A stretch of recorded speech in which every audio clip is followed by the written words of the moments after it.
ఈరోజు అనంతపురం జిల్లాలో ఆలూరు తాలూకు వైసీపీ పార్టీ ఎమ్మెల్యే విరూపాక్షి అనంతపురం జిల్లా గుంతకల్లు పట్టణంలో మున్సిపల్ మందట వాల్మీకుల సాధన పునరుద్ధరణ కోసం 36 గంటల పాటు నిరాహార దీక్షలో పాల్గొన్న ఆలూరు నియోజకవర్గం వైసీపీ పార్టీ ఎమ్మెల్యే మాట్లాడారు.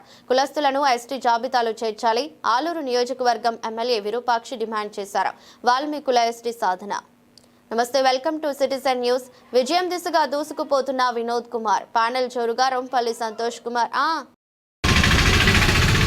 మన గుంటకల పట్టణంలో మన వాల్మీకి సోదరులు ఒక అడుగు ముందుకేసి 36 గంటలు దీక్ష కూర్చోడానికి అందరికీ మన వాల్మీకి సోదరులందరికీ ప్రత్యేకంగా ధన్యవాదాలు తెలుపుతున్నాము.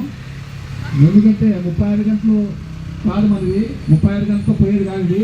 ఖచ్చితంగా ఎన్ని రోజులైనా కానీ దీక్ష కూర్చొని మన ఎస్టీ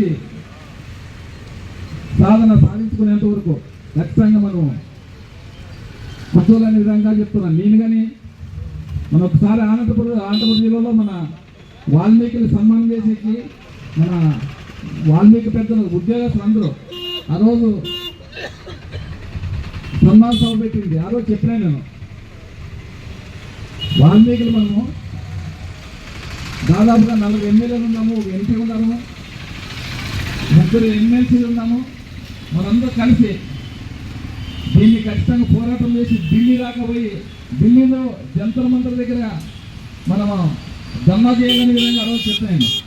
ఎందుకంటే ఎప్పుడు ఈ అవకాశం కాదు. మన రాష్ట్రం నుంచి ఇప్పుడు కేంద్ర ప్రభుత్వ కూటమిలోన మన రాష్ట్రం నుంచి ఎంపీలు, మన రాష్ట్రం నుంచి ఎంపీలు ఇప్పుడు కూటమి ప్రభుత్వం కేంద్రంలో నడుస్తుందంటే మన రాష్ట్రం ద్వారా నడుస్తుంది. కాబట్టి ఆ రోజు నేను పెద్ద కలిగి చెప్పాను, ఖచ్చితంగా ఎప్పుడు ఈ అవకాశం మళ్ళా రాదు. మన రాష్ట్రం నుంచి ఎంపీలు ఉన్నారు కాబట్టి గట్టి పోరాటం చేస్తే ఖచ్చితంగా మనం మన రాష్ట్రం నుంచి మనకి ఎస్టీ సాధన సాధించుకోవచ్చనే విధంగా మనం పెద్దలు చెప్పాను. ఎందుకంటే మన జిల్లా పరిషత్ చైర్మన్లు ఉన్నారు, డిప్యూటీ చైర్మన్లు ఉన్నారు, మున్సిపల్ చైర్మన్లు ఉన్నారు, డిప్యూటీస్ ఉన్నారు, చాలా మంది ఉన్నారు. మనము చాలా మంది ఉన్నాము. వాల్మీకులు కానీ కొన్ని ఇప్పుడే ముందుకు వచ్చి పదవుల్లో కానీ పెద్ద పదవుల్లో ఉన్నారు. కాబట్టి మనం ఇప్పుడే ఖచ్చితంగా సాధించుకునే విధంగా చెప్పినాం. అదేవిధంగా చంద్రబాబు నాయుడు ఆయన ఎన్నికల ప్రచారంలో చెప్తారు, ఆయన ఖచ్చితంగా ఎక్కడంటే వాల్మీకి లేకుంటే అక్కడ ఆయన చెప్పుకుంటూ పోతుంటారు. అలా యమునూరులో ఆయన వచ్చి ప్రచారం వచ్చినప్పుడు చెప్పినాడు.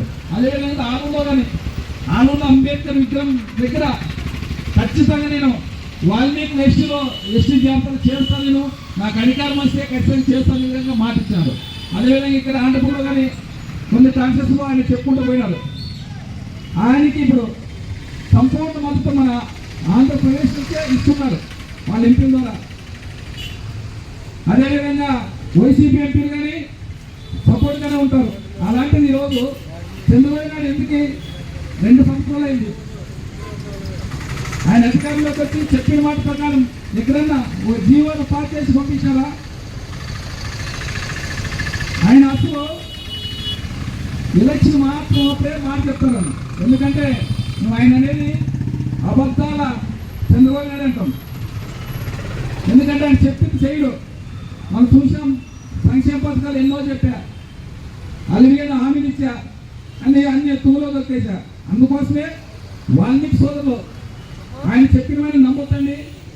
ఎందుకంటే ఆయన అవకాశవాది, ఎప్పుడు ఏం మాట్లాడారో అప్పుడు మాట్లాడుతుంటారు, దాన్ని దాటివేస్తుంటారు. అందుకోసమే ఈ చంద్రబాబు నమ్మకూడదు. మనం అందరూ కలిసి అందరూ పోరాటం చేసి, ఎందుకంటే మనం కానీ వాల్మీకుల్లోన 4 ఎమ్మెల్యేలు ఉన్నారు, ఒక ఎంపీ ఉన్నారు, 3 ఎమ్మెల్సీలు ఉన్నారు. ఇప్పుడు వాల్మీకి సోదరులే ఈ 8 మంది. నేను మొన్న కానీ మోడీ గారు వచ్చినప్పుడు మన అంబికా లక్ష్మణానికి చెప్పాను, అలా మనం 8 మంది ఉన్నాము, మనం ఖచ్చితంగా కర్నూలుకి వస్తే అందరూ 8 మంది కలిసి మోడీకి వినతి పత్రం ఇస్తామని చెప్పినాము.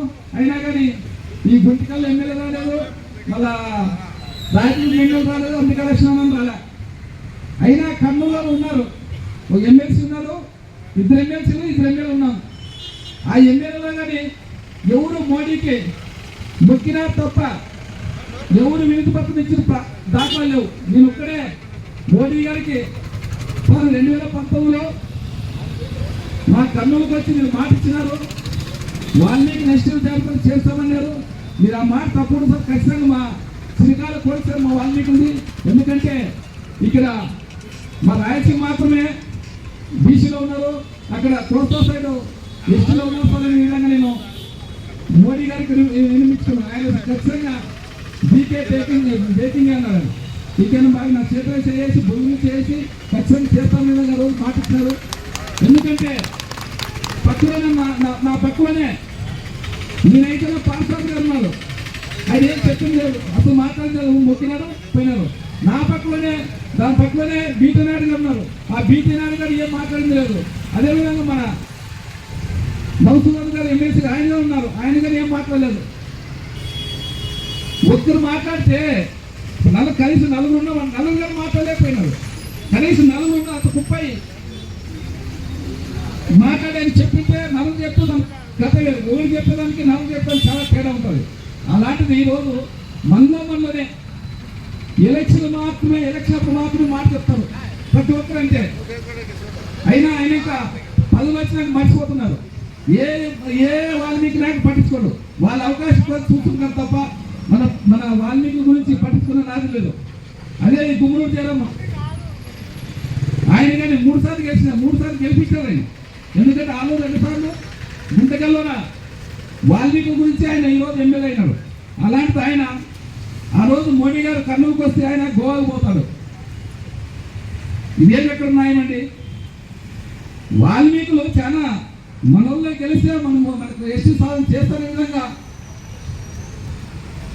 అందరూ వాళ్ళని ఒకటే గెలిపిస్తే మీరు ఇట్లా శిఖార్లు పోతే ఏమన్నా? నేను ఒకటే చెప్తున్నాను, ఈరోజు ప్రతి ఒక్కరూ మనము 10 వచ్చినప్పుడు దీంట్లో 10 వచ్చినప్పుడే సాధ్యాలనే విధంగా 10 వచ్చిన మర్చిపోకూడదనే విధంగా చెప్తున్నాము. ఏ వాళ్ళని సోదరైనా కానీ నేను ఎప్పుడన్నా కానీ మన గారు శ్రీశైలం మైటో ఆయన అన్నారు, మనకాసిన ఆయన బీజేపీలో ఉన్నాడంట. పెట్టు మీ పార్టీ గారు ఉన్నారు కదా, మీ బిల్లుకి వచ్చాక రెడీ ఉన్నాం మిమ్మల్ని పెట్టారు. మీరు మీ పార్టీ ద్వారా 3తో అపాయింట్మెంట్ తీసుకు